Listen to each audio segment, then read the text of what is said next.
A 66-year-old person named Bhushan Kumar Middle in Barnala district, Punjab, due to cardiac arrest while he was standing in line for just one LPG cylinder.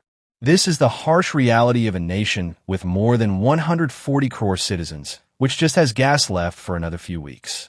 In this video, let's try to understand how just a single war in Middle East is impacting lives of millions in India, which are some precautions you can take to survive, how this situation could be prevented, what steps have been taken now, and how the government try to hide this failure.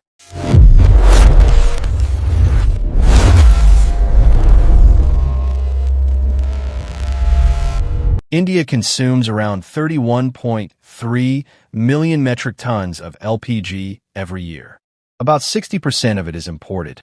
Unfortunately, 90% of that 60% comes through a single passage, the Strait of Hormuz. The crisis began when tensions rose in West Asia, and Iran effectively blocked the Strait of Hormuz in response. Overnight, the flow of tankers from key suppliers like Qatar and Saudi Arabia almost came to a halt. More than half of India's LPG supply was suddenly at risk. A conflict in a distant country reached crores of Indian kitchens. But blaming the conflict alone doesn't tell the whole story. The truth is this crisis didn't form in a day. For years, experts have been warning about the dangers of our dependence on a single sea route, but it was ignored.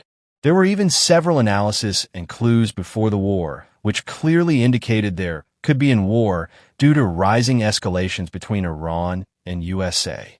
In this situation, a nation could have prepared itself by storing and buying gas in bulk. But what did the leaders of our Vishwagar nation do? Nothing, absolutely nothing, and our fear came true. Suddenly, Iran blocked Strait of Hormuz. The gas supply stopped. Some creators started creating panic in this situation just for views, while others sold cylinders in black, and most importantly, Godi Media and its creators started doing their job very effectively.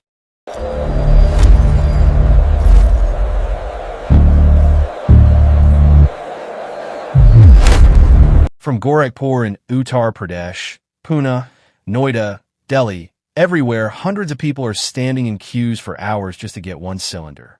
In Lucknow, a viral video shows a man, out of frustration, lying down right in front of a truck loaded with LPG cylinders. In Madhya Pradesh and Gurgaon, the online booking system itself crashed. WhatsApp bookings are failing. Because of this, people are forced to go to physical gas agencies, making the lines even longer. And in these very queues, people are losing their lives.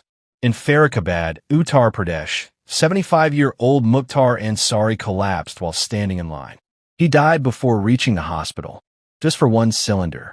The situation for hotels and restaurants is even worse. In cities like Bengaluru and Mumbai, 10 to 30% of restaurants have shut down.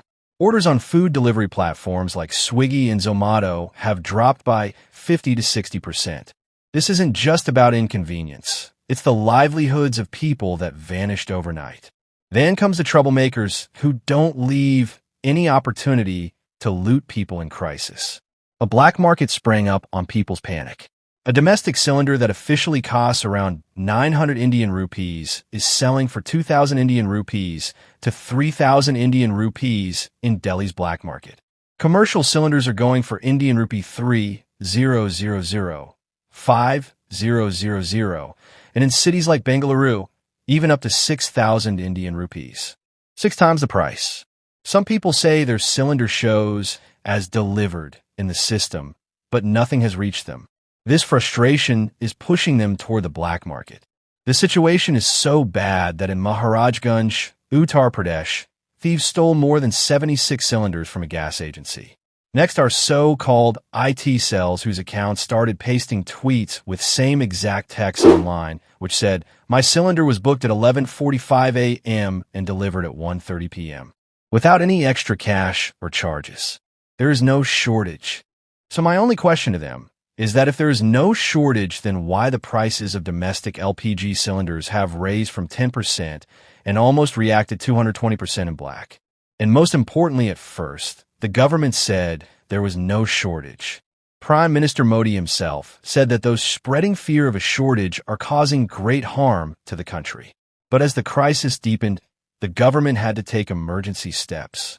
The Essential Commodities Act was invoked to stop hoarding, and refineries were directed to increase production. But these are all short-term fixes. The real solution lies in a long-term strategy. This crisis is a bitter lesson that we must diversify our energy supply. India is now talking to countries like the US, Russia, and Canada for supplies. But true energy security won't come just from new suppliers.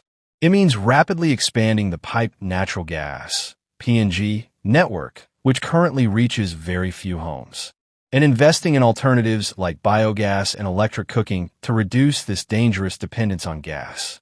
Currently, India has successfully received 92,000 metric tons of LPG from two ships, Nanda Devi and Shivalik, which is enough for 1.25 days. However, more than 6 Indian LPG carriers are still been flagged in Strait of Hormuz, which almost have 20,000 metric tons of gas, for which offshores are continuously negotiating. Now, how can you survive in this crisis? Firstly, use induction cookers. This is highlighted as the best backup if you have reliable electricity. A good induction cooker costs between 2,000 to 3,000 rupees. Secondly, register for PNG. If piped natural gas, PNG, is available in your area, register for it immediately. I highly recommend it, as currently my house also has PNG supply, which is very reliable. Also, PNG is supplied through pipelines and does not depend on the Strait of Hormuz. Thirdly, report black marketing. If you find anyone selling cylinders in the black market, report them. This is a criminal offense under the Essential Commodities Act. Complaints can be made to the National Consumer Helpline or at the District Magistrate's office. And at last, avoid panic buying. Do not hoard gas. Panic buying and hoarding only worsen the situation for everyone else.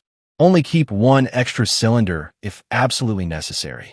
According to me, this war may end in 7 to 8 weeks. Till that time, pray, do not trust any fake news and follow us for factually accurate and well-researched information.